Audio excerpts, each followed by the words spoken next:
but I want to get my Zoom thing up. I'm trying to get the screen to share, and it's not letting me share the screen with you guys. I'm not sure how Ms. Heller did it, but it should give you like some options. Maybe like at the bottom on the right side where the button is, it says more. Okay, share. All right. Can you guys see what I see now? Yes, I can see it. All right, good deal, good deal, good deal. All right.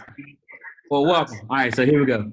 I couldn't figure out like what it was doing. I couldn't get it, so I guess we're good now. All right, so I'm just going to say welcome. I'm Coach Reese from Grissom High School.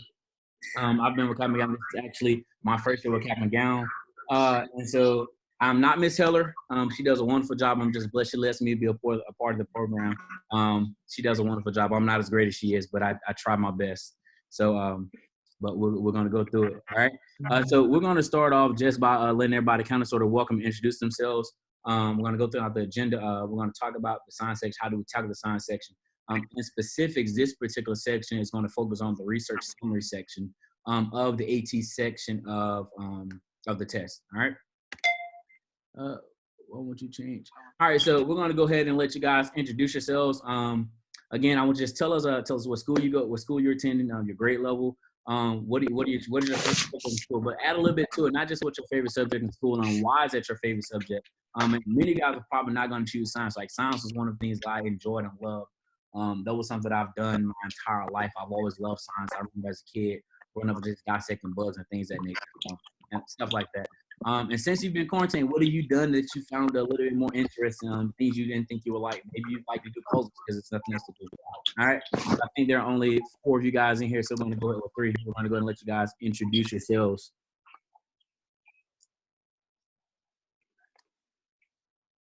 You can volunteer, be volunteer. It doesn't matter. Oh, I can go. All right. Hi.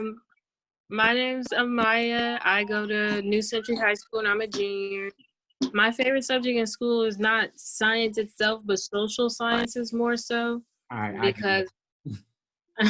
Because I like psychology and learning about the mind and stuff. Okay. And I don't really have any new hobbies. I just like bake stuff a little bit more because I'm at home. Okay. So you say you like psychology. Why psychology? What interests you about learning about the human mind? Like what is it about understanding people that interests you?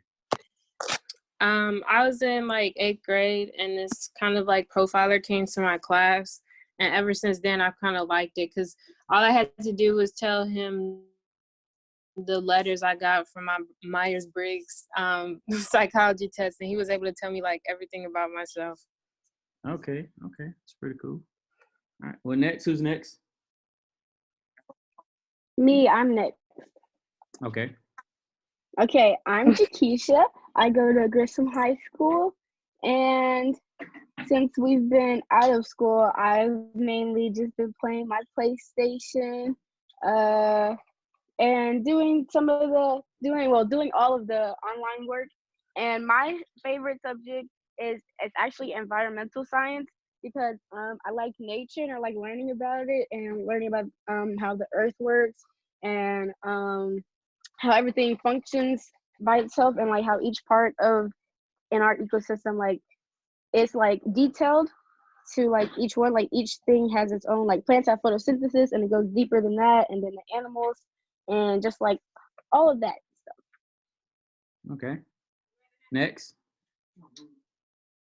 I think they left. They said they left. Yeah, I don't know why. All right. So environment. All right. So for me, when I first got introduced into science, I love the environmental aspect. I love the environmental life aspect of science. But as I, became a little bit more complex, I'm never satisfied with things that I can learn pretty easy or things I can memorize. I like things that challenge me. And so that's when I got more so interested towards the physical science aspects. And so that's when I started to fall in love with chemistry and physics and things of that nature, because it wasn't just a scientific reason. It was, okay, let's use these mathematical calculations to explain and verify what we found. And that was pretty much interesting. with how we can relate those numbers to what actually goes on. A lot of people don't really like numbers, especially you put them into with variables and words and try to make sense of them. Yeah, I don't like math really. I like it when I understand it, but when I don't understand it, it's very challenging. Well, Exactly. so just like what you guys are saying is exactly how we're going to kind of sort of tackle the ACT science section, because there's going to be some things you don't understand. There are going to be things that you necessarily don't like, and a lot of the verbiage may kind of sort of throw you off. Let me ask you this. So when we talk about, well, let's keep going through real quick. So the college of the day is Howard University. So I'm not sure you guys are familiar with Howard University. It is HBCU. The reason why I decided to select Howard University as a college of the day for this particular section is because, currently I'm in a master's program. And after my master's program, I'm interested in going to a PhD program. And Howard has a pretty good PhD program. So I was like, well, since I'm interested in Howard, let me just kind of make this one of the slides and let's talk about, Howard a little bit. So it is a private university. It is a medium-sized school, but it is a very profound HBCU. Plays a big role in HBCU community. If you are not familiar with HBCU, who's not familiar with HBCUs? Good, perfect. But it is one of the oldest HBCUs that exists, and it's just a lot of great people have gone there. But their science section, so when I decided when this was added to my list of schools to want to attend, it's the same process you guys go through when you're looking for your undergrad schools. So that's what I'm kind of sort of talking about. You want to find that make sure they have programs that you're actually interested in. You want to make sure that that what you're trying to do that is the best fit for you and for your school, and also that it fits you personality wise. So just requirements. So a minimum of a 2.5 GPA, which is pretty much saying that I can be at least an average student. But we know CAP&GOWN kids, you guys are above average, so we're going to shoot for that. But at least a 2.25, 2.5 GPA with the ACT score of a 22, which is very, very much so attainable, especially since ACT are now super scoring your scores and things of that nature. So for my juniors, it's a great way to take advantage of that. Juniors and below. If you guys are seniors, unfortunately, you guys just have a really a crazy situation. No super score, no prom, no graduation, but we still commend you guys for everything you guys are doing. So when I find Corona, we're gonna get her. All right, we're gonna get her. All right. So let's go ahead. I hope you don't find them, but I hope you get them from a distance. Yeah. I'm gonna come out all my. Yeah. We're gonna be safe. We're gonna be good. You know what I'm saying? All right. And so this is Ashlyn Baker. So she's an alum from CAP&GOWN. She's a Howard student. So I didn't take this picture. Of course, Miss Heller took this picture. This is one of the kids that was there. I'm not sure what. I'm thinking she came from Gems, but I'm not sure. But this is one of our products of CAP&GOWN that is there. So let's go to the next slide. I do not know how this is kind of working. So talking about announcements. So I'm not sure you guys have heard. You probably should have if you guys have been attending any of the sessions. But the 2020 STEM Summer Institute. So it may be a virtual or a combination of one or two in person or virtual. So the dates are going to be June the 1st through the 6th, and then July the 6th through the 11th. And then it's going to be work intersections in between those classes. And it's open to all 9th to 12th grades. So if you guys are interested, the application is there. Just go ahead and open everything up and kind of venture through that, fill everything out. So can you guys see the application? Yes. Okay, I wasn't sure Yes. for you guys. I'll just fill those out if you guys are definitely interested. I haven't personally partaken in it, but I've heard about how the kids kind of sort of enjoy things of that nature. So and then I'm a STEM guy, so I like science. So I'm definitely going to encourage anybody to do anything that's science-based or STEM-based, because that is a passion of mine. So I'm going to do it that way. But yeah, so take time to fill out the application, submit it. It looks pretty lengthy, but it's actually pretty simple. It's not a whole lot to go into.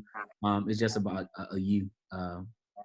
Just want to know a little about you, a little bit of background about you and your testing skills and things of that nature. So that's all on that one. Hopefully I can get out of here without messing anything up. Let's hit back. No.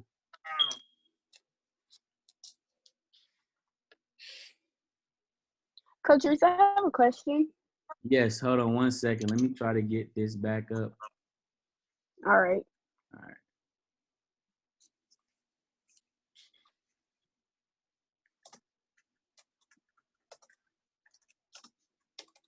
All right. Can you guys see the screen? It's white.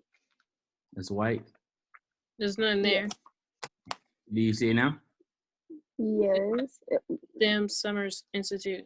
All right, perfect. I try to make sure I can get it back. Listen, bear with me. I'm learning. All right, who had a question?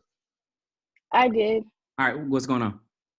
Okay, I was gonna say like when we start after we finish discussing the things for cap and gown Mhm. in the future, can you have some science questions on the evaluation of models, inferences, and experimental results? Because that was the most questions I missed for my science ACT. Say that one more time so I can write it down. You said model. It's evaluation, models, inferences, and experimental results.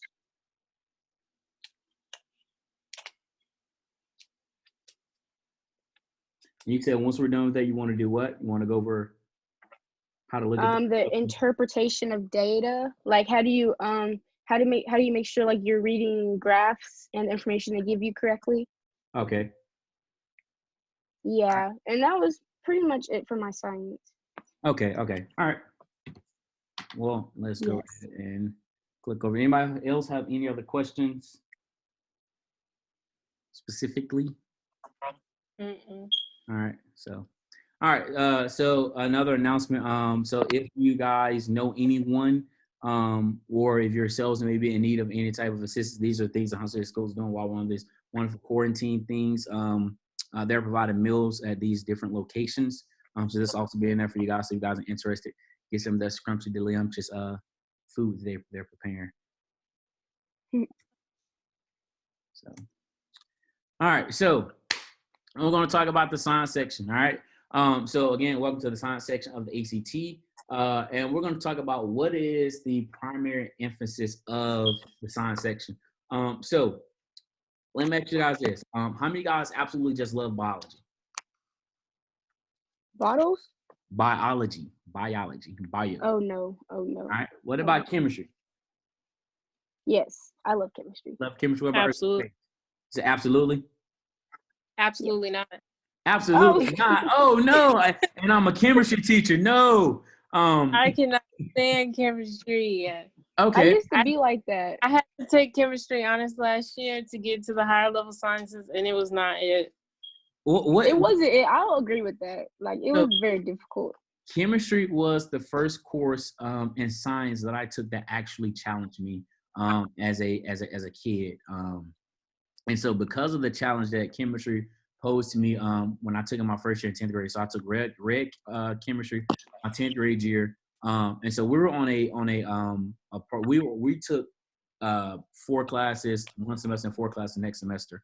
And so when I looked at my credits, I was like, well, I got room to take another science as an elective. So I was like, well, I like chemistry because it was really of a struggle. So let me go and take honors chem. And so then I took honors chem that following semester. And so I had chemistry for a whole year. And then the following year, we went to where you take 8 classes the whole year. And then I took AP chemistry. So I fell in love with the chemistry. And it was because of that challenge that it possessed to me. What about physics in Earth and space? No. All right. Well, here's the cool thing about it, right? So on the ACT, it really doesn't test your knowledge of what you remember from your biology class, your chemistry class, earth space. None of that really matters. What the science section does, it interprets how well can you read graphs, how well can you understand that content that's coming from the graph. Can you make can you infer what will happen if the data is going to proceed? So based off the information that's been given to you, how can you analyze that data scientifically? So as a scientist, I do research, so I love the aspect of research because when I get ready to do research, I don't just dive into my research. I have to go and do a little bit of studying on people that have done this particular experiment on pricing. What was their results? What were the limitations of the results? Even when they have the conclusions, right? So these are the clues they have based off all the entities that took place into them deriving whatever product they derived. but what factors affected that? This is where they stop. So if I was to go further, what can I expect to happen based off of what I've already seen? And that's everything that you're gonna do in the science section. And so we're gonna deal with articles that have some type of verbiage for basic understanding, but most importantly, we're going to be given some type of data, whether that is some type of chart, whether it's some type of graph or things of that nature. We're going to dive a little bit into it. So definitely be able to recognize those types of passages in the ACT section. All right. So when we talk about the passages, right? So each of these passages have 3 parts. And in these 3 parts of the science section, you have data representation, right? That's pretty much how do you interpret the graphs and the data. So that's what you're talking about. How do I look at the data? What is it telling? What is the information can I gain from just looking at the data? What is the numbers? How do I compare those numbers? What is conveyed based off those numbers? And then the most part that people tend to struggle with the most are the research summaries. And because the reason why is because a lot of people, we don't think in a scientific reason. So a lot of times, when my friends ask me questions, before they ask me the question, they'll always say, and I don't want the scientific answer, because how I respond to things, I'm a scientist. So I look at it from a scientific aspect. I'm going to respond based on what I know scientifically to be true.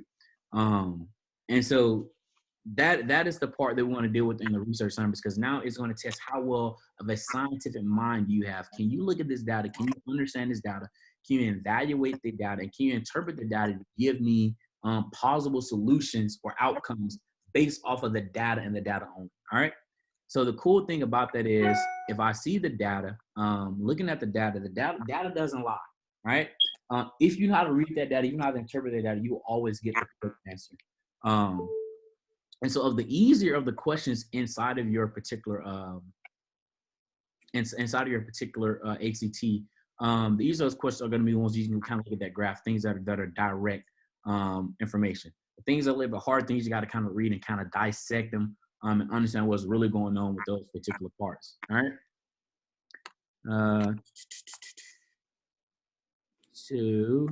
And then the last thing that you'll deal with in the particular science section are conflicting viewpoints, right? And so when you have conflicting viewpoints, you're going to be given some hypothesis, some type of data, and the data are going to have different aspects. And from these 2 different aspects, your job is going to be able to look at the 2 types of data, and what can you hypothesize based on the data that is basically could be true based off of the data. What can be ruled out. And this is essentially like this is what doctors do all the time, right? So when you go to the hospital, they don't just diagnose you, right? So how many of you guys know the process of how the doctor goes about figuring out what is wrong with you? Sometimes. So Did what's you the say how process? we can like? How Can do you they? repeat the question? Sorry. Oh, so what I'm asking is, when you go to the doctor, they don't just say, hey, this is what you have. They have to go through a series of tests, right? And what do those tests do? Yes. What do the tests to me? Yeah, like what do the tests do? They come back and they give us some type of results, and they can say, well, based off the results of this test, I can tell you that it's not this. Or based off the results of this test, this is a plausible cause of what is causing these particular symptoms, right? So they treat the symptoms by counseling out or narrowing down plausible outcomes and what factors lead to that. So if there are 1,000 things that can lead to one particular symptom, I'm going to cancel everything that doesn't make sense until I can get down to that one thing that I know for a fact is the essential cause of the particular problem, right? And that's essentially doing with conflicting viewpoints. So you may have things that may align at some particular point, but there's some type of conflict. And based off the conflict and based off the data that you know, how can you assess what to be more accurate or more so true in that sense of what you're searching for? All right, does that make sense? Yeah. All right, am I talking too fast for anyone? No. All right, I know I tend to talk a little fast, so just definitely let me know. All right. So when we're talking about things, I know you saw this in the last slide, but the key thing is when you're looking at these things, let's underline important information, things that we see in these questions to make sure we're doing these things correctly. So rule of thumb, right? Because you have very, very short passages, my rule of thumb is, and this is my rule of thumb, it's all up open to you. I like to go through and I like to read my questions first, because when I read through my questions help me pinpoint what do I need to look at in the data, right? So when you think about the science section, of course, every section is timed, right? You have 40 questions in the science section. You have 40 questions to kind of get through in this science section. And so you don't want to waste your time going through reading the passage or reading the short passages and trying to analyze those little graphs and then try to go read the question. Read the questions first, because the question is going to tell you where to go into, what data to look at, what particular information to look at, and compare those particular data points, rather than going through reading unnecessary information. The way that any standardized test is set up, it is a strategy, right? And the way that you are successful on the strategy is that you have to stay ahead of the time Powerball, right? So what that means is shortcuts, right? One thing I tell people, never read the directions, right? Because every standardized test and directions are the exact same, minus a couple things, right? They're going to tell you, please read each question carefully, select the best answer that applies to the question, right or wrong. Best possible answer. All right. That's essential what they always ask for. What is the best possible answer, right? And sometimes the best possible answer, not what's the right answer, is just what is the best possible answer that can apply to this particular situation. So we know that our directions are going to be the same across the board. So don't waste time reading the directions, right? When you have passages in the science section, don't waste time trying to read straight to those passages. Go to those questions, because those questions are going to tell you in what particular section of the passage you look at. So we'll look at this particular problem. It says, according to figure 2, and right now we're just talking about how to underline what information is important to make sure that we get the correct answer. So we're not talking about the correct answer at this point. We're just talking about how do I analyze a question. And so we're going to do this just like I do it in my chemistry class. So when we read things in chemistry, I tell my kids we do a thing called stoichiometry. Most kids hate it, and a very few kids actually love it. But it's just a way that we look at how do certain things interact within a system to produce certain types of products. How much of this, how much of that's going to be needed. And so when you look at the first thing you want to do in any problem, you want to read through the problem, all right? And then from the problem, after reading the problem, identify what information has been given to you, all right? And once you identify what's been given to you, identify the relevancy of the information that's been given to you. So it says, according to figure 2. So if I'm looking in the science section and my question says, according to figure 2, I know that figure 2 is going to be pretty much important for me to look at, especially in the research summary section, because figure 2 is going to have some type of data that I need to look at that's going to give me some type of answer. All right, so figure 2 is very, very important. So we're going to underline figure 2. All right, it's underlined there for you. And it says, which of the following minerals will most typically be found in rocks of the medium grade? All right, so you want to figure out minerals. So you want to figure out on figure 2, of these things, listen to figure 2, what will actually be minerals? All right, what will actually be your minerals inside of figure 2? And it says, what will typically be found on the rocks of medium grade? So you got to figure, okay, of all these rocks and minerals that's listed in figure 2, which one will be classified as medium grade? So everything that you have to underline could be a chart where, and I'm going to switch screens for you guys really quickly. I have several little toys that I'm going to play with.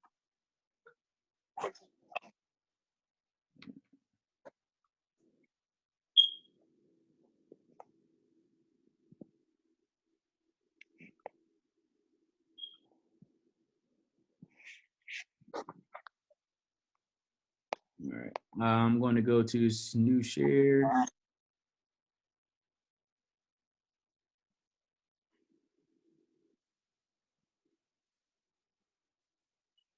All right, do you guys see the boogie board? Yes. All right. So let's say this is my figure 2. All right, this is going to be figure 2, some type of chart, right? And let's say this chart has a bar graph. And I'm not going to draw this to scale, but we're going to give it a bar graph. All right. And so based off of what's been given to me, let's go back up here to here. So based on what's been given to me, so I'm gonna look at figure 2. It says I'm trying to figure out what information has minerals. So in figure 2, let's say figure 2 is a graph that talks about we're gonna say sediments recovered from the river. All right. So we drug this river, all right, and we got all these particular different types of rocks, right? All right. So we got different types of rocks. And of these rocks, we can say we got some high grade rocks. we have some medium grade rocks, and we have some low grade rocks. All right. And so on my y-axis, this tells you pretty much the types of rocks. All right. And let's say on the left side, it just talks about, it may give you some type of quantity, right? It may give you, I'm gonna say delta X, which is gonna be the change of rock quantity. All right. And let's just do some simple things, 0, 10, 20, 30, make that 40. All right, again, nothing that I'm doing here is drawing the scale, right? But it says, let's say we have these rocks, all right? All right. And it's broken down in something like this, all right? And it tells you each of these, and let's say each of these has a shaded section and an unshaded section. All right. And I have this wonderful little key on the side, and I say that my shaded section tells me most typically found. All right. The unshaded section tells me the rare rocks that we find. All right. So if I was to look at this data, all right, now let's say that it labeled this here and it gave us, let's say, we want to make this kyanite.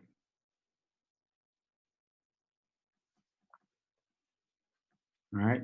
And we're going to say that we're going to make this one biotite. All right. And each of these here have some type of rock. All right. And so when I look at this figure 2, this question applies to figure 2. And figure 2 may have a lot of this particular information here, right? And this is, again, this is not a particular ACT chart. This is just a chart that I just came with based off this data that we have here. That was pretty cool, off the fly. Yeah, I'm good at that.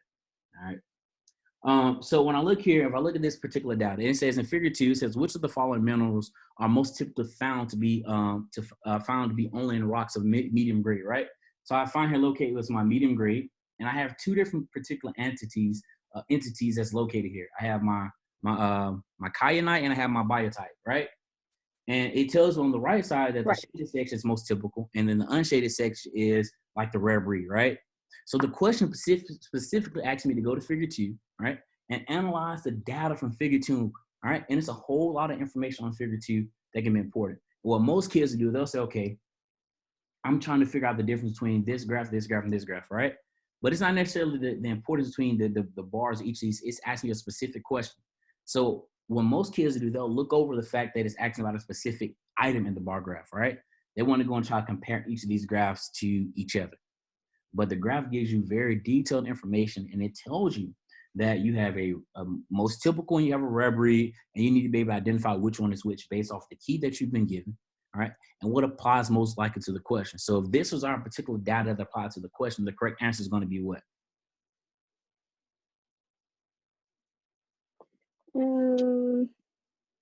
Can I see the question? Or can you repeat the question? Yes, let me go back to the question really quickly. You share.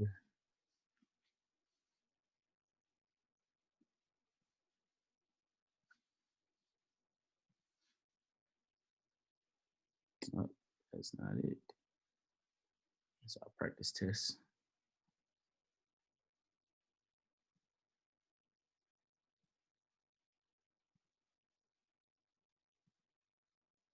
All right, there's the question. All right, we're back to the question. All right, so it says according to figure 2, all right? And so it says, according to figure 2, it says which of the minerals will most typically be found only in rocks of a medium grade, right? And I'd have made this little chart that's going to apply to this particular question. All right, let me know when you guys are ready to go back to the question. I'm ready if Amaya's good. All right, you ready for the question? I'm ready for the picture. Hold on one more second. All right. Oh, no, didn't mean to do that.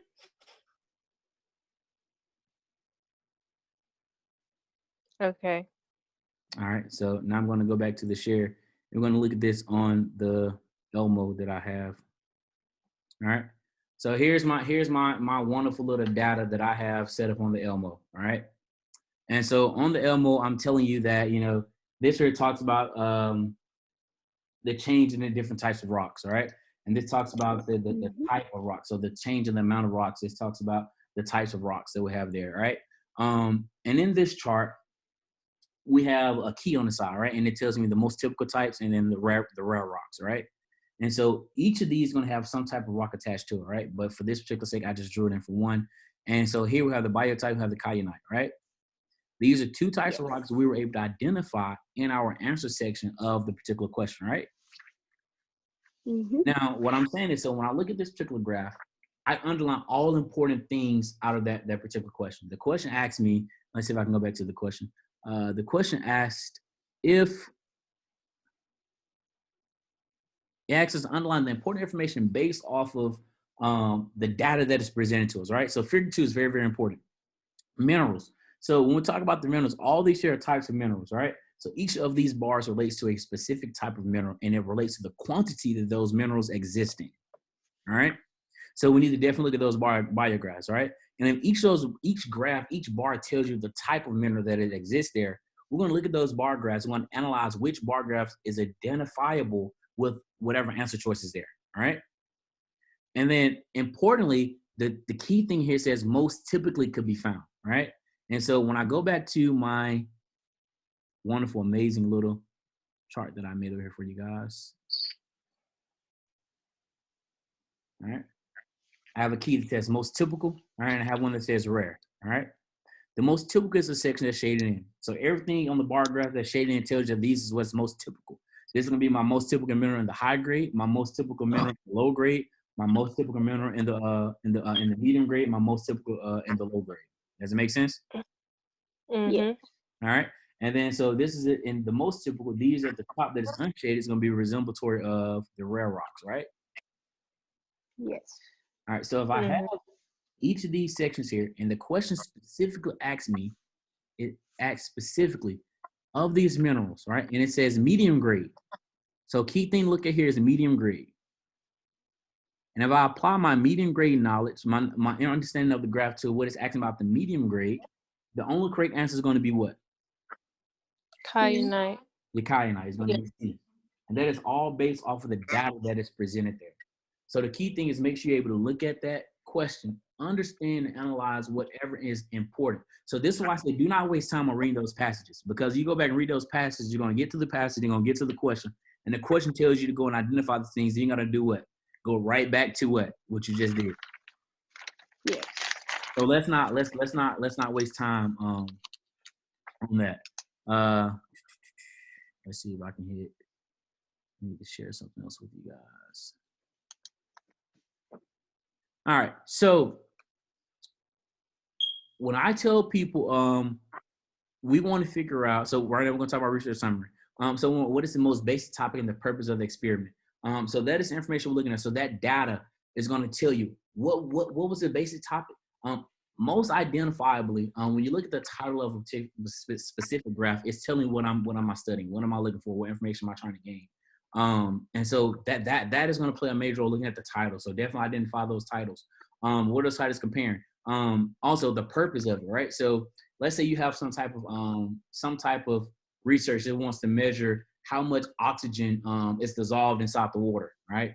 And that is important when you're talking about aquatic plant life. When you talk about fish that is inside the water, they must have some amount of oxygen that is dissolved inside the water to survive. And so let's say we have some type of research that assess global warming and how that affects the dissolved oxygen in the water, how that relates to the decrease in the amount of fish that is spawning in the air, which relates to a whole lot of environmental concern, right? That's not important, right? What will be important is when I look at this particular data and it tells me, well, in the springtime, when the temperatures are hot, there's less oxygen in the water, right? And in the wintertime, when the water is pretty cold, there's more oxygen in the water. What can you infer? What can be generated? What can be a generated idea?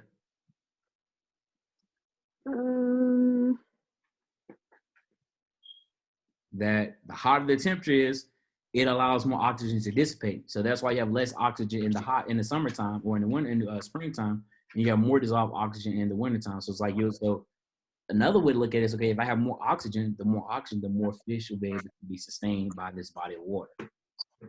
All right. So in research summary, we want to make sure we can identify the purpose of the experiment. From the purpose of the experiment, we can identify what information can be revealed from that purpose of the experiment. The purpose of the experiment is going to tell you what am I studying for. And what I'm studying for, what am I trying to prove, is going to be all the data that is given to me. I'm going to analyze those things. All right. So let's look at a couple of questions. I'm going to share my screen with you. New share. Let me go over here. All right. And I do not like this view. I like single page view. All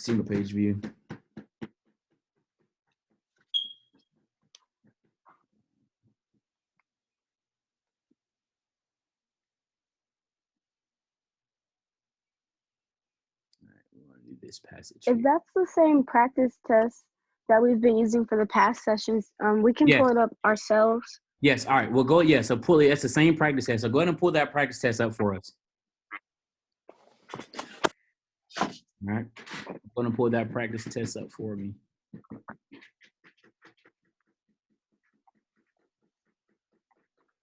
All right. Well, let me go find mine. While you guys are getting the practice test up, I'm going to take a side note, just talk about timing on this. All right. So in the science section, just like everything on the test, is all about time management. And so when you want to talk about time management, you don't want to spend a whole lot of time. So again, I cannot keep going back to it. One good way to cut down on time is, why am I reading that? Why are you reading any direction on the ACT? Because all the directions on the ACT, they're exact same. Read each of the following questions carefully. Please select the best answer to the question. They all say the exact same thing. Now, what you're reading may be different, right? But it is all asking you to read the question, read the information, select the best answer. Right or wrong? So we know that. Right. So you want to give yourself about 5 minutes for every section, all right? There are 7 sections on this test. There are 7 sections in the science section of the test, all right? You want to give yourself about 5 minutes. And so when you look at this, the data representation section, it tends to take 3 to 4 minutes. Comforting the views, it takes more time. So the comforting viewpoints, understand what's going to take about 6-7 minutes of those. That's why you only have one of those particular questions in the passage. So in each passage you read, you're going to have some questions that talks about data representation. You're going to have some talks about the research summaries. You're going to have some that talks about the conflicting viewpoints. The conflicting viewpoints is always that last question. So who's asking about the last question? It's like, with that last question I always struggle with. And that was Amaya. Yeah. All right. Yeah. So that conflicting question, imagine that to be kind of like assessing the conclusion of whatever research you've done. After you've done all this research, you have different type of viewpoints. If I do it one way, somebody's going to do it another way. We're going to have different type of viewpoints. And then, so as a reader, your job is, okay, based on these 2 viewpoints, which one can feasibly make sense based off the data that both authors or researchers have presented. And there's always one question, because it takes a little bit more thinking skills to do that. Your data representation, you're going to have about 2 to 3 questions in that section. Research summaries, you're going to have about 2 to 3 questions in that section. And then you're going to have 1 question in the conflicting viewpoints section of that. I have something else I want to share with you guys really quick before I go over there. I need to go to, let's hit stop share. Let's go to, I need to open up Word, not Word, Excel.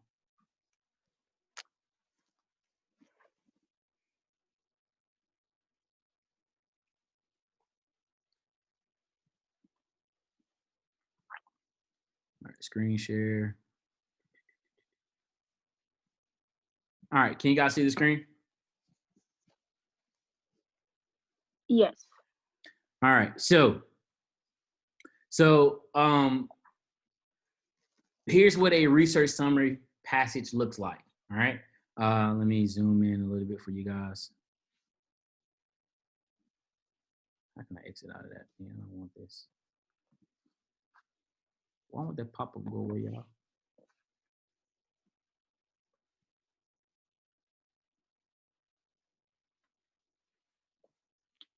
All right, well, we'll look at it this way. All right, so when you look at research summary sections, all right, so in the research summary section, you're going to always have some particular information about these experiments. All right, you may have experiment 1 and 2, and it's a very short passage. That's a little passage simply just to give you a little bit of background, a little bit of consider like an introduction.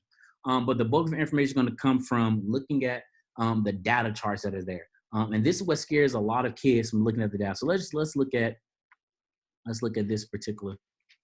All right, let's just analyze figure 1. All right, we don't want to do anything with it right now. We just want to look at figure 1. All right. So when I look at figure 1, this is a simple graph. And in this graph, I can talk about what happens on my x-axis and what happens on my y-axis. All right. So when I look at my x-axis, what information is given to you here? It disappeared. The volume of titrant added. All right, so the volume, so that's the volume of what the titrant. All right, so from this particular thing, I can talk about. I know for a fact that I'm doing some type of titration. Right, I'm sitting trying to standardize something. Right, so if you don't do anything with chemistry, that's perfectly fine. But if you know anything about chemistry, that understanding that hey, there's some type of titration helps out just a little bit. So on the x-axis, you have your volumes of titrant in milliliters that is plotted. Right, so if I'm looking at this, it tells me that if I compare that to the conductivity, which is on my y-axis, right? The conductivity, I want to go over here to whatever this titrant is. When the milliliter volume is right below, when milliliter volume is at 1, right? The conductivity of whatever this titrant is a little bit above 1. All right, do we see that? Yes. All right, so I find my volume on my y-axis. I figure out what that point correlates to on the x-axis. I think I can draw on here. I'm not sure. We're gonna see how this works. We're going to see. It says annotate. I want to.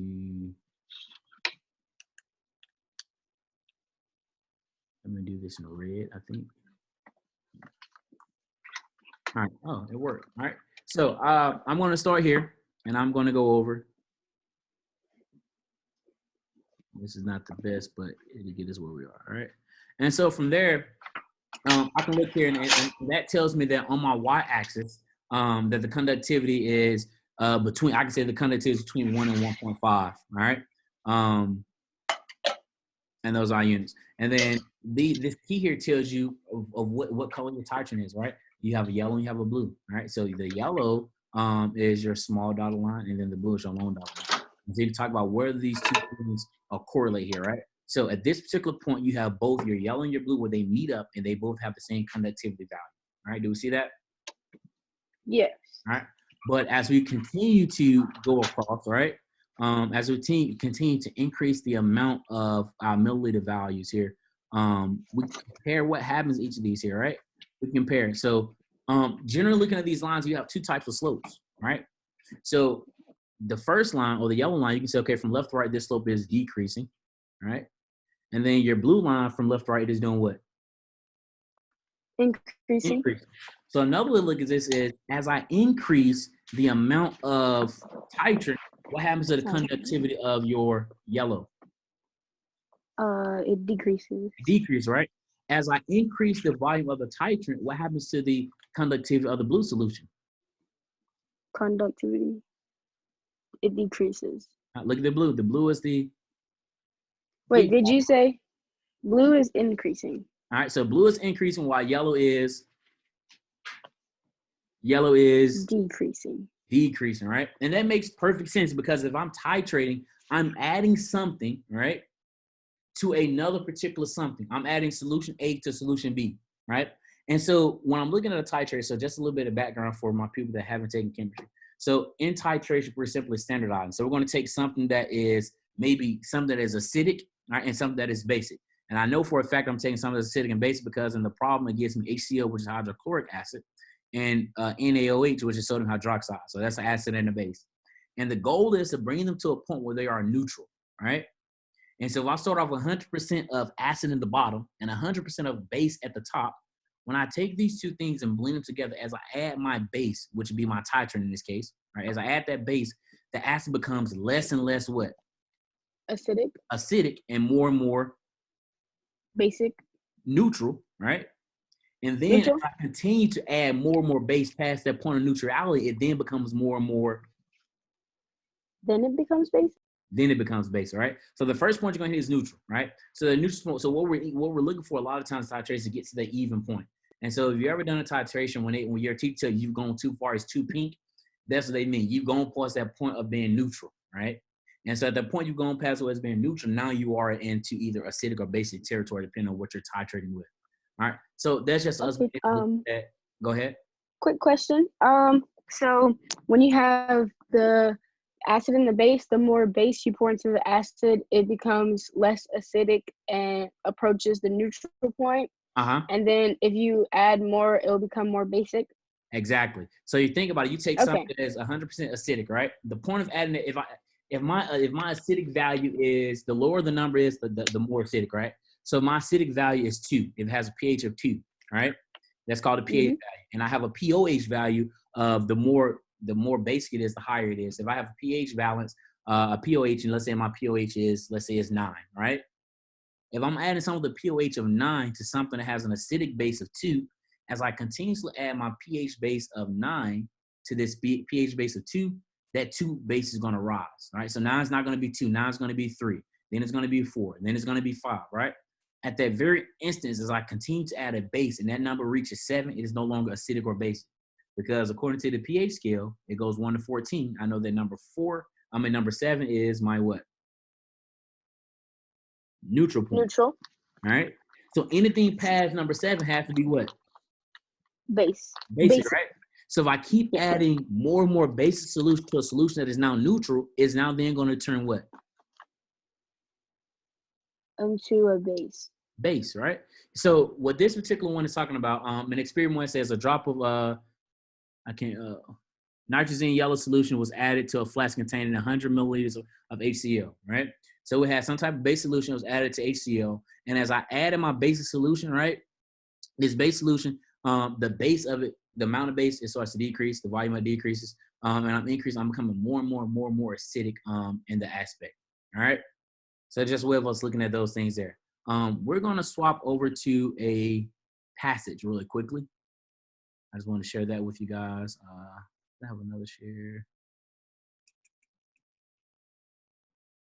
No, okay. Yes, I need to get rid of. All right, how do I get rid of my? I'll click back on mouse. Okay.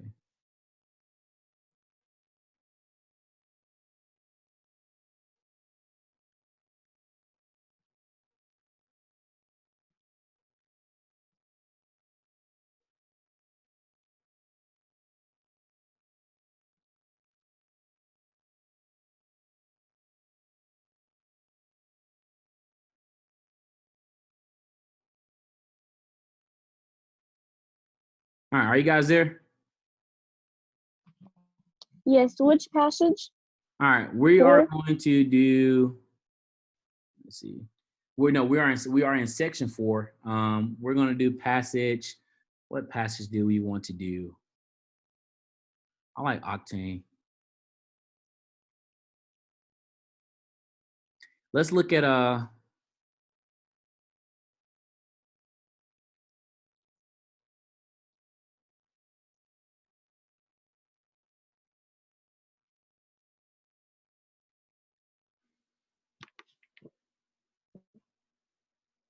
Passage 4.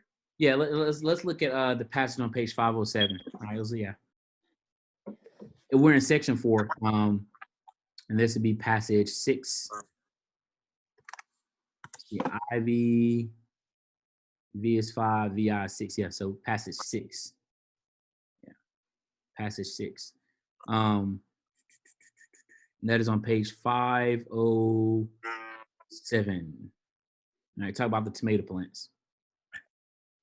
It's page 29 if you're looking at like a PDF. Okay, page 2. If you're looking at the PDF, it's going to be page 29 for you guys. Let's see what mine is saying.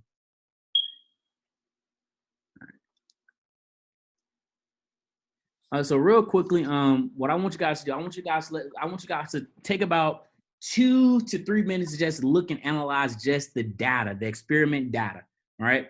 And then we want to go back and we're going to talk about that experiment data, and then we're going to go and look at what's in there. All right. Okay. Just go and just analyze that data real quick. We're going to talk about what did we see in that particular data. Actually, let's go and read the questions first. Read the questions first. So take about 2 minutes, read the questions. And then when you get done reading the question, then take about 5 minutes, look at the data. And we're gonna apply those. Give me 1 second. Let's do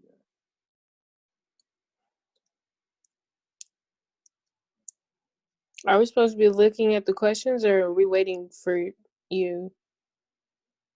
Oh, I said go ahead and read through the questions really quickly, and then we're gonna look at them together. Okay. I'm gonna give you all about 2 minutes to look through the questions. Just like to scan through the questions, kind of get an understanding. We're gonna go and look at them and apply them to the passages.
Are you guys still reading?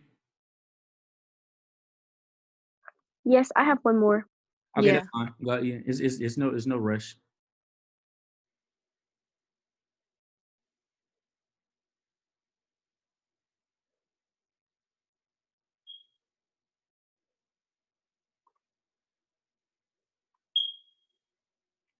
Can you guys see can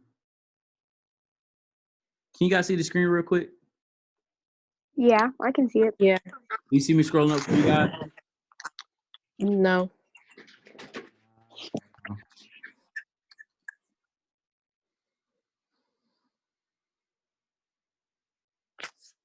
So you guys see the passage. Okay, hold on. Oh, come back.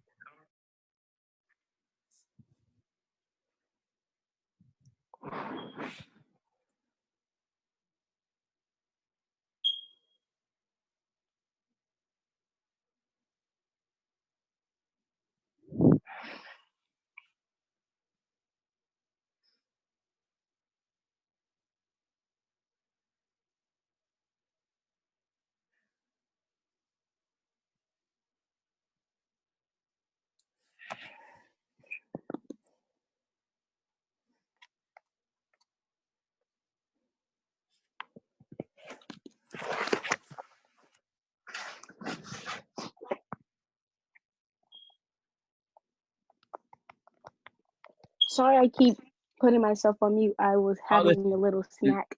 Yo, listen, you are perfectly fine. So don't even worry about that. You're fine. I'm sitting up here trying to get this situated for us. You're good. I finished it now. I just wanted to. Say again. I was putting myself on mute back and forth, so I kind of like delayed my answer because I was eating a snack. Snack time. Yeah. I understand it. I understand. Go ahead and make this bigger. This here.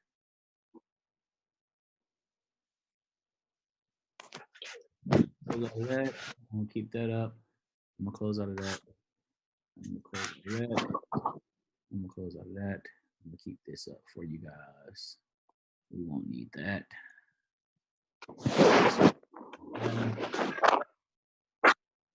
Oh, it's like 1,001 tabs that typically stays open. Don't know why.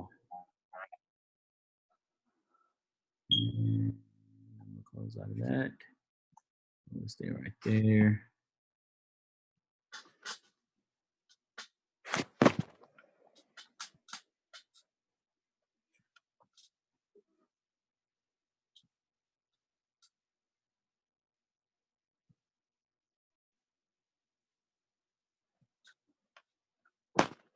All right, so let's look at this particular passage really quickly. All right, so now that you guys have read through the questions, let's look at question number 1. All right. So somebody read question number 1 for us real quickly. I can read it. Go ahead. All right. Oh, it's the one on your screen, right, or my screen? It should Like be. passage 6, right? Say again. Passage 6, right? Yes, passage 6. Yeah. Okay. Which of the following is most likely reason that amounts greater than 0.125 mole of sodium chloride were not tested in experiment 3? The results showed that. Do you want me to read the answer choices? Hold on. I have a different question. I think we'll have a different passage.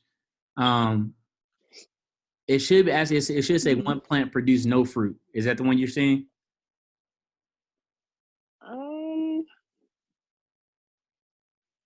I'm on passage. Yeah, I'm on 6. It's just giving me. Do you guys have options to It's share? giving me the one I just read. No, we don't. We Okay. can't share our screen while you were sharing your screen. Okay, so can you see my screen right now? Yes. What do you see?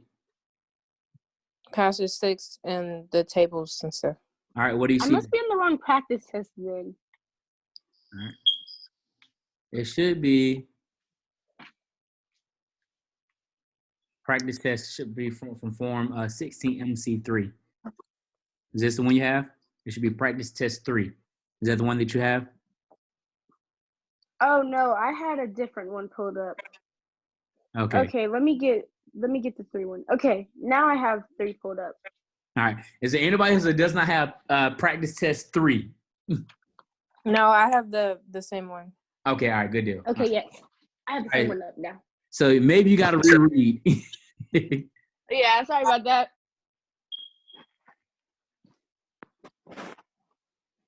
All right. So we'll go through this one real quickly together.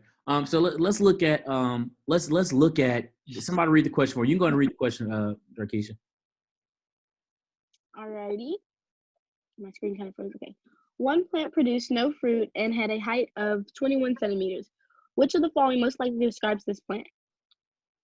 All right. So let's read our answer choice. Then we're going to go to the graphs and we're going to look at it from the graph aspect. Alrighty.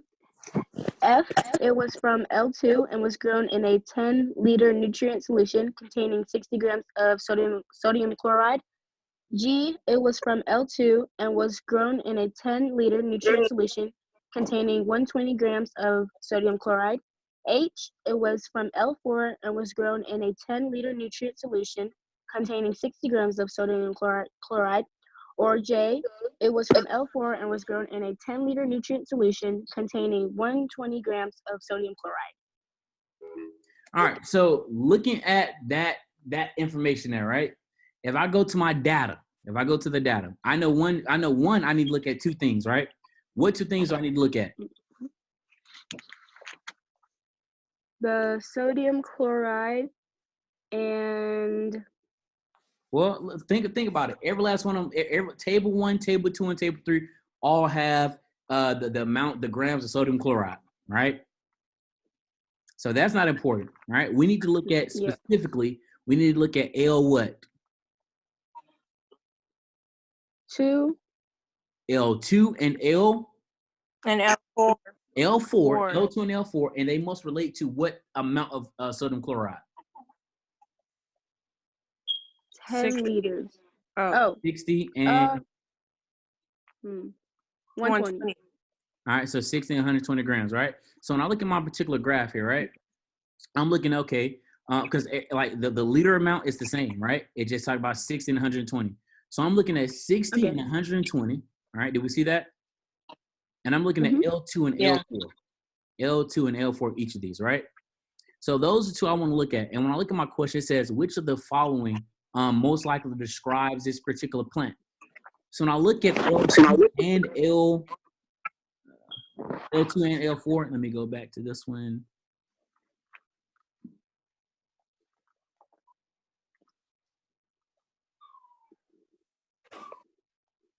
Which is 120. All right, when I look here, my screen is not, okay, it wasn't cooperating for me. All right.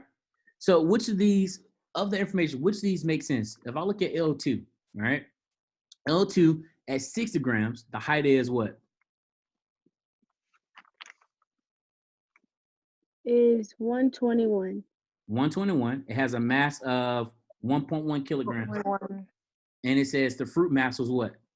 1.9. 1.9. All right. Now, from the question, what in that graph tells you that is extremely important? The height? Well, it says one plant produced what? No Fruit. fruit, right? So one plant produced no fruit, right? So key thing, one plant produced no fruit. And I'm looking at L2 and I'm looking at L4. So in graph number, in table number 2 at L2, this produced a fruit mass of what? 1.9. If the mass is greater than 0, that means that has to be what? A fruit. If the mass is greater than 0? Oh, yeah. If the mass is greater than 0 in the fruit mass column, it has to be some type of fruit. But the question asks us for something that doesn't have a fruit. So L2 in the 60 grams has a fruit. I don't need that. That's not the right answer. All right? Right. All right, well, let's look at L4. So L4 is 63 of a height. It has a mass of 0.5, and it has a fruit mass of what? 1.0. So is that the correct answer? No. Because it bears a Fruit. Fruit, right? Want to look at L2 at the 120 grams, right? L2 at 120 grams in its relationship to its fruit, it has a fruit mass of 1.7. So is that the correct one? No. All right. Now when I go to L4, L4 at 120 grams of NaCl has a fruit mass of 0. If the mass is 0, that means there's no weight there, which means there's absolutely no what? No fruit. No fruit. So the correct answer for this particular problem, a question, has to be that L4, all right? So L4 that was growing in 10 liters of nutrient solution at 120 grams of sodium chloride, it didn't produce any fruit, all right? So that particular question, again, is me looking at the data, understanding that data, and applying the information from the data to get the correct answer, all right? Yes. All right, let's look at number 2. Let's look at 35, all right? So 35, right? Somebody read that one for me. During osmosis, water migrates through a semi-permeable barrier. The osmosis referred to in the passage occurs through which of the following structures? All right. So I remember not liking this question. Say what? I remember not liking this question when we actually did it at the last science one. Why not? I don't know, because the answer is not just like directly in the graphs or the tables. So you're right. The answer is not directly in the graphs. It's not directly into the tables. But we need to be able to look at the information we can have and infer those things, right? So on look at number 35. What is it telling us? Let's go through the passage, right? So look through the passage. What does it say? Somebody read the passage for us. All right. Oh wait, that's the wrong passage. Tomato plants grow poorly in high salt environments. The effects is caused by 2 processes. The first process is a net movement of H2O between the cytoplasm of the plant cell and its environment via osmosis. All right. So key thing I'm looking at here, I'm looking at what? I'm looking for osmosis, right? So I'm looking at osmosis. I'm looking at what places osmosis takes place at. All right. So when I look at number 35, in the essential sentence that it tells me, right? It says a net movement of H2O between the cytoplasm of the plants, right? And the cell environment via osmosis. So that tells me that the correct answer has to be what? The cytoplasm. Wait. Plant cells and the environment. Hold on. Let me reread it. Keep reading. Read a little bit further. Let's see if we can identify this.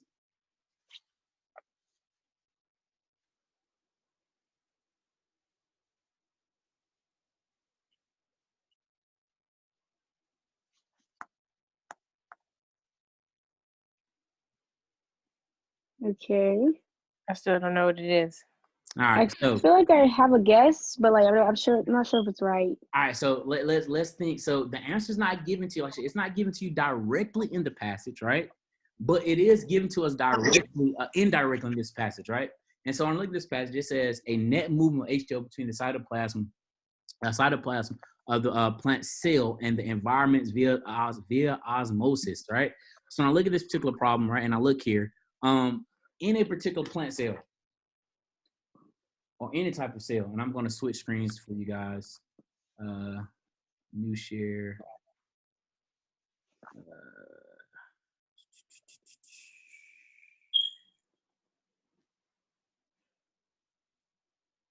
All right, I'm going to clear this out.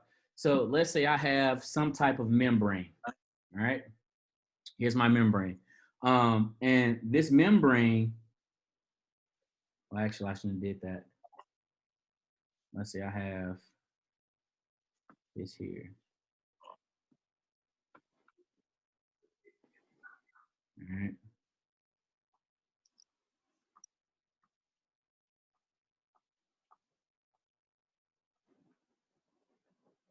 All right.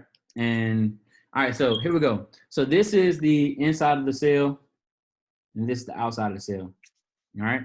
And so when I'm talking about things moving, this is my cytoplasm. All right. And in this cytoplasm, I must understand that basic biology, understanding that everything has some type of cell structure, right? And in that cell structure, there's one thing that holds that structure, that cell together, right? It is that cell membrane, and that membrane allows certain things to pass through. So if I'm talking about semi-permeable, if it's permissible semi, that means that things are going to semi-pass through, right? Which means that if it's H2O, my things that are non-polar are going to pass through. So things that are things that are polar. Things that are polar are going to pass through. Things that are non-polar are not going to pass through because it's moved through water. So water is going to push things that are just like itself through here, right? This thing is called your membrane, right? Remember, your membrane is kind of like a thin layer that protects anything that should not be inside of here, right? And so when I look here, understanding that H2O is a movement between the cytoplasm and the cell environments, the membrane protects the environment of that particular cell. Right. So key things look at my cell environment, or my environment of any cell is protected by a membrane. So understanding that, which of these are going to be the correct answers? C. C. All right, your membrane. Chromosomes. Never think chromosomes, right? It won't be the chromosome in this case. We know our chromosomes have things to do with genetics, and things of what do you get from mom and dad, and what makes up your genetic aspects, right? We know it's not nuclear envelope. The nuclear envelope is essentially where your nucleotides and your guanine and thymine, where those things are produced before they're sent out. And we should know that it's not the rough ER or the endoplasmic reticulum, because that is where we get antibodies and the Golgi aggregates and all those things are. That right there synthesizes RNA and DNA. The only thing that makes sense will be that cell membrane, because that is the only part in that particular problem that talks about a layer that pretty much is conclusive of something that's protective of what's going on. All right. So let's look at 36. All right. What do you guys see right now? Do I need to go back to the passage? We just see the boogie board. Okay, let me go back to. Y'all got to help me out on that because I will forget to swap back. All right, what do you guys see right now? The passage. Yeah, right. The passage. Let's look at. Let's look at 38. All right, I want to get another graph on in before we end up having to close out. Let's look at 38. All right. So somebody different read 38 for me.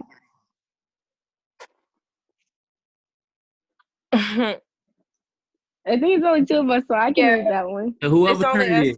I know it's that means somebody. Yeah, this is my turn. Okay, you want me to read it? I can do it. Okay.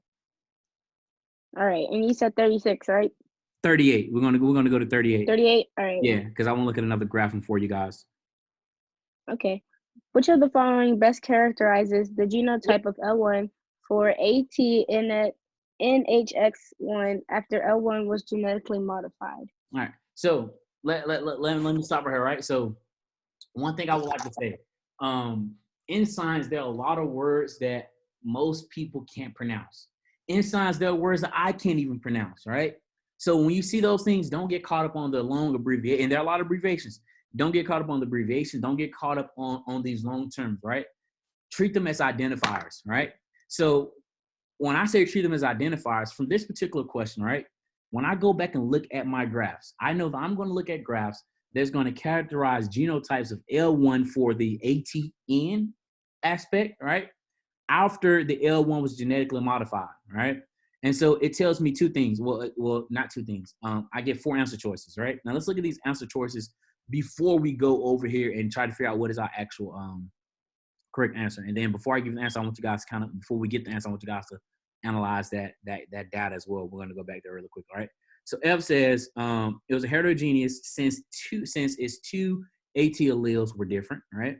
It says it was heterogeneous since 2 AT alleles were identical. It says that it was homogeneous or homozygous since the 2 AT alleles were different. Or it says that it was homozygous since A2 alleles were identical, all right? So let's go over here and let's look at our particular data and our graphs, all right? So we know we're going to look at our L1 for the AT, all right, after L1 was genetically modified. So let's see if we can identify that over here on the particular aspects, right? So when we look here,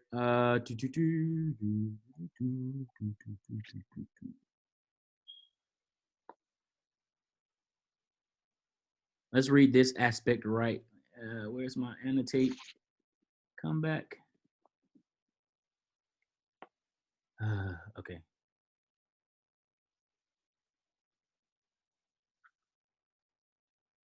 With the red pen.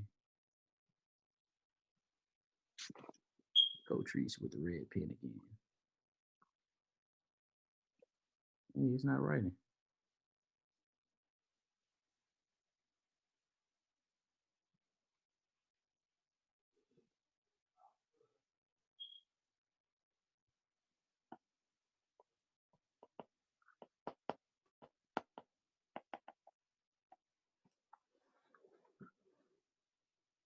All right, go ahead and skim through this. So now I want you to skim through that little part of the passage that I just highlighted out here in red, and let's talk about it real quickly.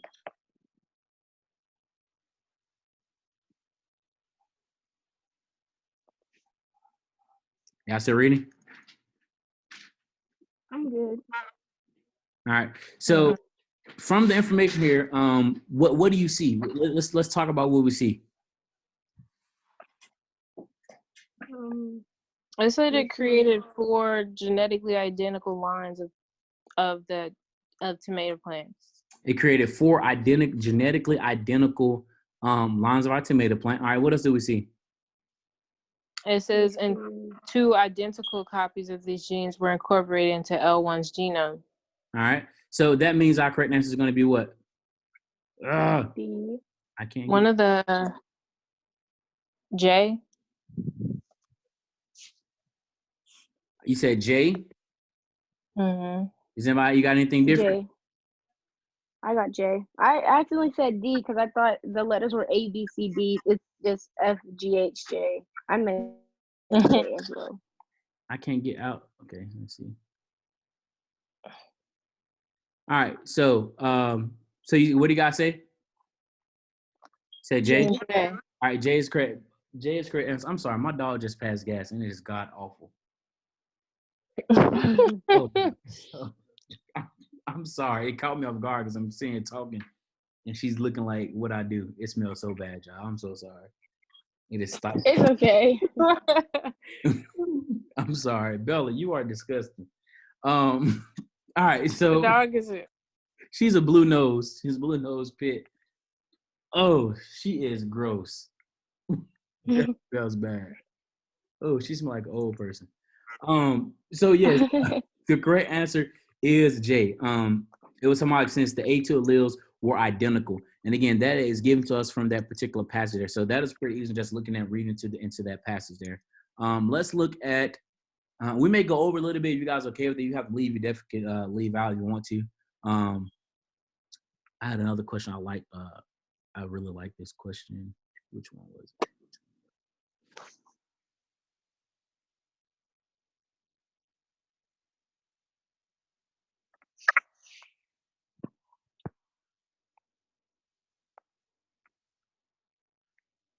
All right. So let's look at 36, all right? It says for each line as a concentration of, oh, I got somebody. Oh, that's a chat. Okay, let's see.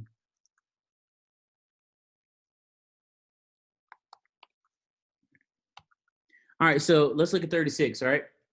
So 36 says for each line, as the concentration of the salt and the nutrient solution increase, average plant mass, did it increase only, did it decrease only, did it increase and decrease, or did it decrease and increase? Well, that requires us to go and look at this graph here again, right?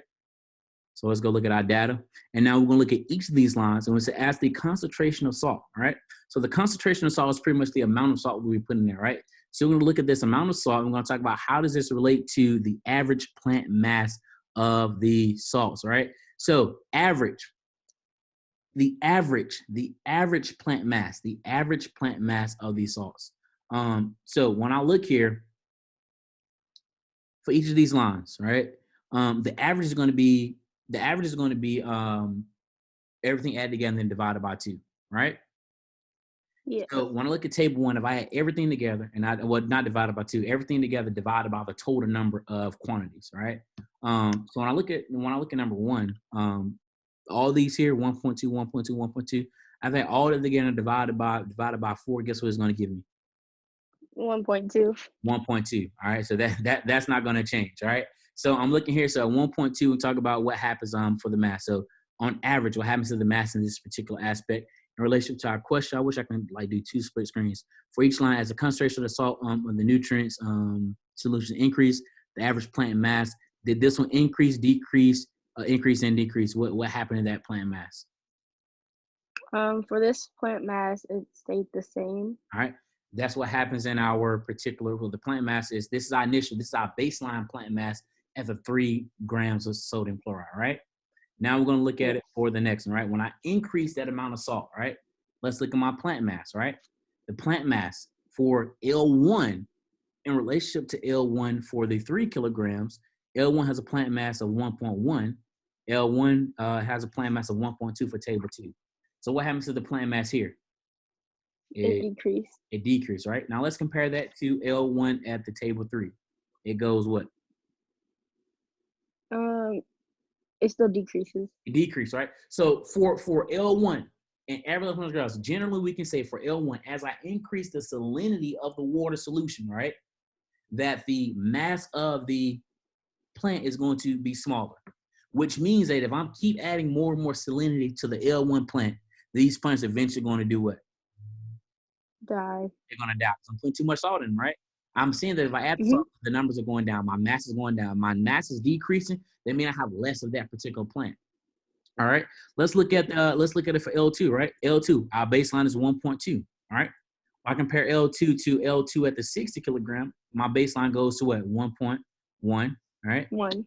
And then for L3, it goes to 1.0.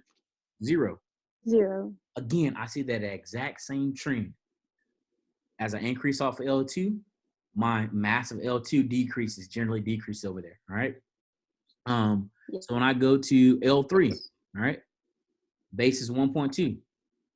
L3 drops down drastically to 0.4, and then it drops down again to 0.2. Did we see that? Yes. All right. Then when I talk about L4, at L4, I start off with a baseline of 1.2. It drops drastically to 0.5, then drops again to 0.3. Right.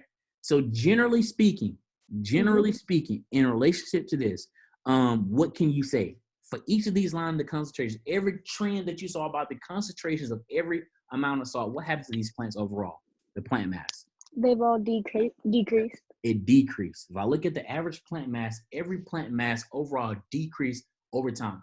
Boom, boom, boom. I started at 1.2 as my baseline. Each of those numbers went down, down, down at a steady decline. So that means the correct answer for 36 has to be G, which talks about decrease. All right. Yes. All right.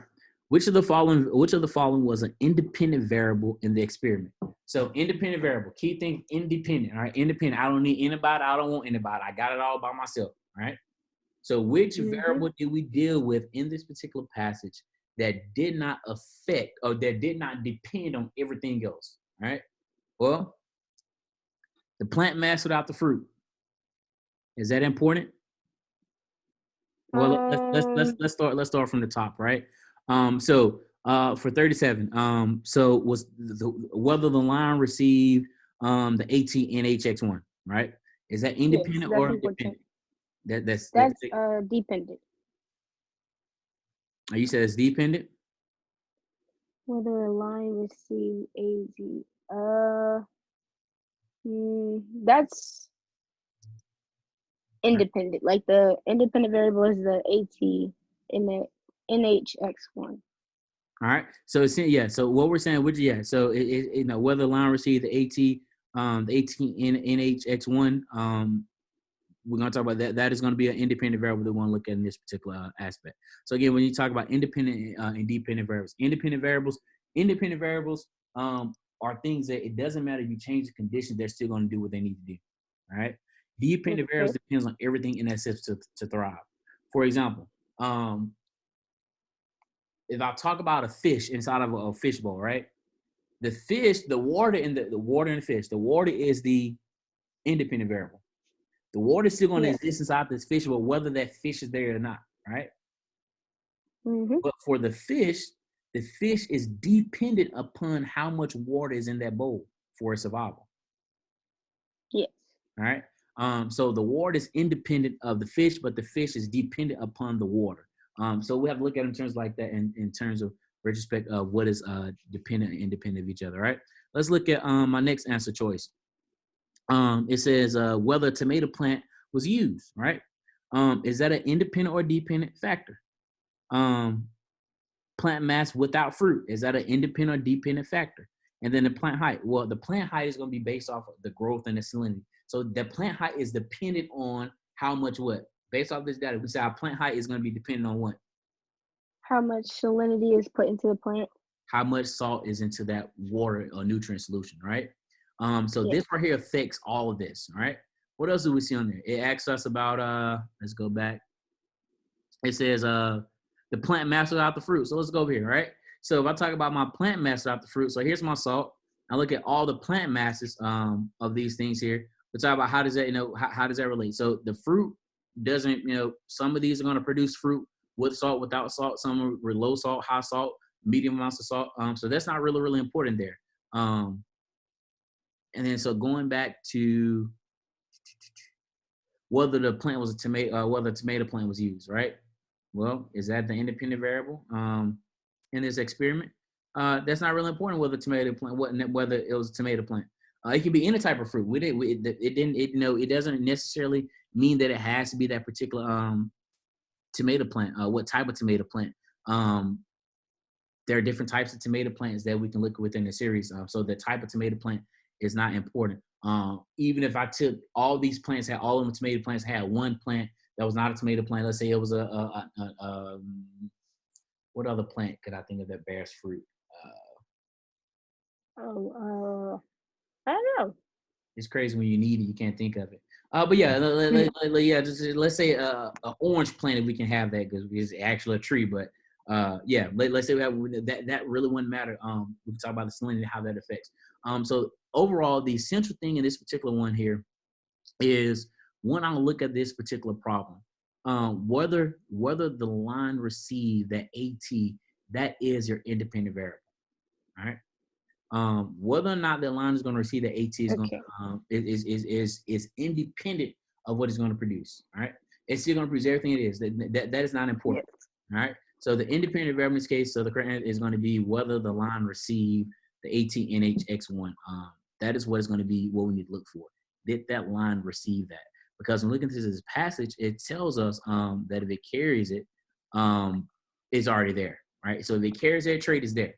If it received that trait, that means I had to input it and see how it's going to affect it. All right? Yes.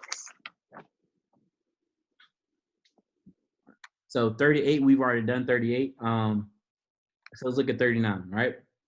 So 39, it says suppose the data suppose the data for all the other plants were plotted on a graph, right, with the height on the x-axis, right, and the mass without fruit on the y-axis, right.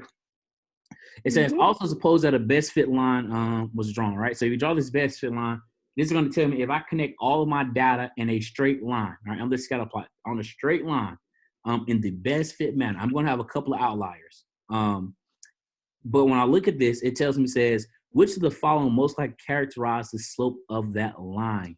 What would most likely characterize the slope of the line? Well, let's look at what we need to do. So we know we're going to have to plot some things, right? We're going to have to come up with a particular graph. And a lot of times on the ACT, you won't have time. You won't have time to do this, all right? But let's think about what essentially what data do we need. So this particular problem, and I'm going to write some things down so I can make sure I don't forget instead I don't have to keep going back.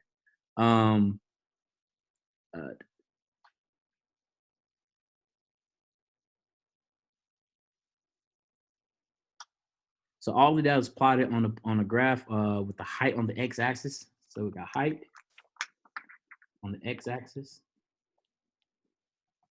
All right. And then we're going to have the mass, and this is without fruit, on the y-axis. All right. And so if we're talking about the mass of these things, and this is without fruit, we're going to only be concerned with plants that don't have fruit. You feel me? So if they don't have fruit, then it's not really important because it tells us specifically without fruit. All right. And that's what's going on our x-axis, right? So let's look here. So on the y-axis is going to be mass. I'm going to put that in grams. All right. And on the x-axis, we're going to have height. All right. And the height is going to be in centimeters because that's what's given to us there. All right. And I'm sorry, the mass is going to be in kilograms. That's also what's given to us. Okay. And so we're concerned with all of the things that did not produce what? Fruit. All right. So the masses that didn't produce fruit. All right. And so when I look at that, what am I getting?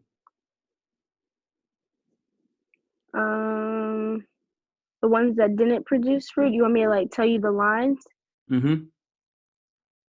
L3 and L4 in table 3 did not produce any fruit. All right. So when I look at L3 and L4, right? When I look at these numbers, right? Generally speaking, these numbers do what? So the height from L3 to L4, what happens? So applying these data. Decreased. All right. Well, L3 to L4. Well, increase. All right. Increase. So I'm gonna say, yeah. So we're gonna say, all right. We'll do height. And we'll do mass. All right. So let's look at my mass, right? When I say my mass, right? The mass does what? It also increases. All right, so the height increase, the mass increase, and I'm looking at things that have no fruit. There are two things that have no fruit. So if I was to draw a line of best fit with these two things, generally speaking, I have a mass that increase, all right? And then I'll have some type of height that increase from left to right. So my mass is increasing, my height is increasing, and you cannot see anything here. I'm sorry, I'm just a writing, and you can't see anything. Why you didn't tell me? It's okay. Because I can follow along. Like, I've written this down before, so. All right. So I still remember how I drew it. My first plant, it had a height, and we said the height was, what was the height? It was something. Let's just say 5, just for this sake. And let's say this height was 10, right? Now let's say the mass Okay. the mass went to 0.3, and then this mass here went to something like a point. Let's make it like a 0.5, just so we can see it. So the numbers aren't really important. But when I look here, right, and these things that are not bearing any fruit, when I draw my line of best fit, that's me connecting both of these dots in a perfect line the best way that I can, right? This line produces a slope that is either positive, negative, or neutral, also known as 0. What is this slope? Positive. It's going to be a positive slope because it's increasing left to right, which means the correct answer has to be what for number 39? D. All right, and D says that we have a what type of slope? Positive. A positive slope. So that fits that scenario. All right. Number 40, and this is our last one. I know we're going a little bit over. Sorry about that. It says it's all right. The research included one of the four lines to serve as a control. This line was the most likely to be which one? So which of these lines is going to be my control line? So when I look here, the control factor is the factor that you do what? Nothing too. All right. So when I look at my control factors, which of these you think would be your control factor?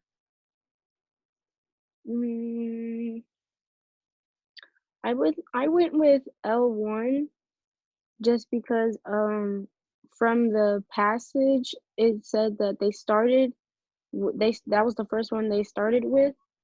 So, and like we were saying earlier, it copied 2 identical copies of the gene into L1. So I thought they would use that as the control since it has identical copies of the original plant. All right. So let's think about it, right? If I'm adding something to something, how can that be the control? Because the reason why I'm adding this particular hormone to it, because that's essentially what we're doing, we're adding some type of hormone, is see what effects this hormone is going to have as I increase the salts. So if I'm adding something to that particular hormone, could that be my control? Because the control means I'm going to do what? Keep it the same. I'm not going to add anything to it. So understanding that aspect that you added to L1, which means you're not going to do what? L1 can't be it, right? Well, let's look at it. Right? I think it's L4. It's L4, right? Because let's look at the bottom. Yes, because they didn't add anything. They didn't add anything. And then most importantly, if I look here, right? Right down here, L1, L2, L3 had different genotypes for this particular one, right?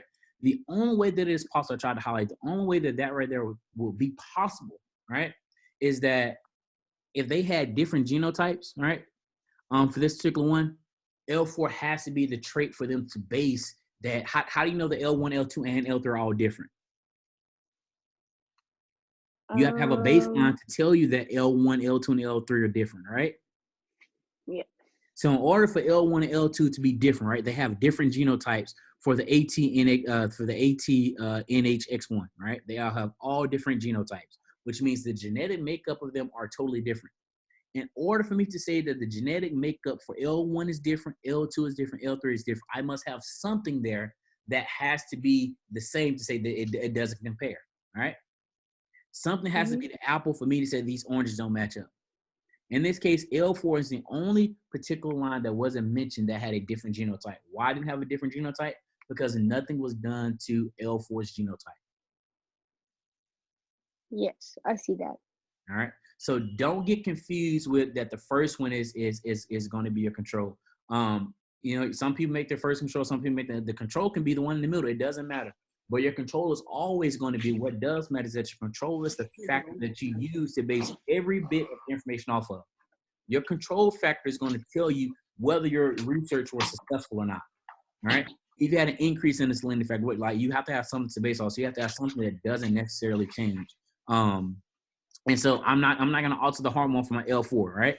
I'm going to take my L4 and L4 when I had 3 grams, that's what it produces. When I add 6 grams, that's what it produces. When I add 120 grams of salt, that's what each of these things are going to produce, right? But this is what it's going to naturally produce.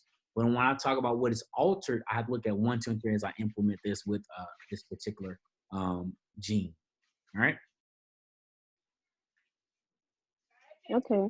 So hopefully this session helped you guys understand what we had going on. Hope you guys have a better understanding of that. If not, that's perfectly fine. We can definitely do office hours, and we'll have that schedule coming out for office hours pretty soon for you guys. But again, just a little recap on the science section. Do not be so consumed with everything that's necessarily in the passage, right?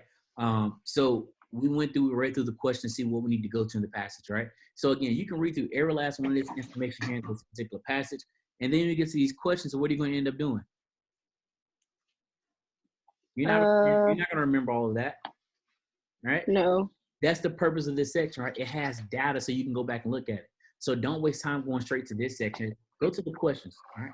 Let's take the question. How we just went through question by question. Go through that question. Now you don't have the luxury of sitting here taking the time that we spent and did this, right? So for each of these sections, you want to spend about 5 minutes per passage, right? And so yes. What we just went through and done, we kind of looked at these analysis that was made, or these inferences that was made based off the data that was presented to us, this research summaries that was given to us. And how do we compare the data that's there? Again, looking at the chart. Every last one of these questions we looked at, we went back to, or majority of the ones, we went back to the chart. We compared some type of data from the chart to give us some type of research analysis, all right? Yes. And as essential what we do, I like to say this is the easiest section of the test because this is something that we're always constantly looking at. This is something that we can go back and look and say, okay, based off the data that's been given to me, I can say this is true. Based off the data that's been given to me, I can say that this is not true. All right. So again, make sure we look at those questions and then go back and match those questions up to each of those data sections there. Identify what is important, underline that basic information that is there. Again, you don't have to know everything about chemistry, biology, physics, earth and space, but it does help if you know just a little bit of information, especially with this particular problem where it asks about, the osmosis. You at least understand the basic setup of a cell. And when I say the basic setup, just knowing, okay, that every cell has a membrane, and the purpose of that membrane is one, to uphold the structure and prevent anything that does not belong inside the cell. All right. And so if I have something going across that cell by osmosis, and it's permeable, which means it's going to semi go through. That means some things are going to go through, some things are not. The things that's going to stop those things from not going through is going to be a protection barrier. And the protection barrier is your cell membrane. Okay. All right. So just remembering like small little things like that would definitely help out. It would do yourself a world of good in those aspects. So hopefully that helped out for a lot of things. Any other questions, concerns, comments, or smart remarks? Thank everybody for tuning in. And you guys have a great day and good luck on your ACT. Thank you, Mr. All right. Have a good one. You too. All right. Bye-bye.